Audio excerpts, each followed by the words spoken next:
এই স্পাইডারম্যান, দাঁড়াও দাঁড়াও, তুমি কাকে খুঁজে বেড়াচ্ছ আমাকে একটু বলো। আরে তিন মাথাওয়ালা মুখোশধারী গরিলা ভাই, আমি পেঙ্গুইন আর লাল হালকে খুঁজে বেড়াচ্ছি। তুমি কোথাও দেখেছো নাকি? হ্যাঁ স্পাইডারম্যান, তারা উপরে আছে, তুমি উপরে গেলে তাদেরকে পেয়ে যাবে। এই স্পাইডারম্যান, তুমি তো এই অবস্থায় তাদের কাছে যেতে পারবে না। তোমাকে আমি একটা অদৃশ্য সিঁড়ি বানিয়ে দিচ্ছি, তাহলে তুমি এই পথ দিয়ে নিমিষেই তাদের কাছে যেতে পারবে। ঠিক আছে সাদাপরি, তোমাকে অনেক অনেক ধন্যবাদ। আমি যাই তাহলে।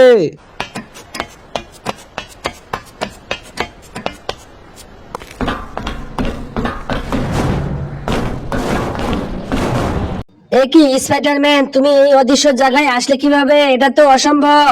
এই অদৃশ্য জায়গায় সবাই আসতে পারে না।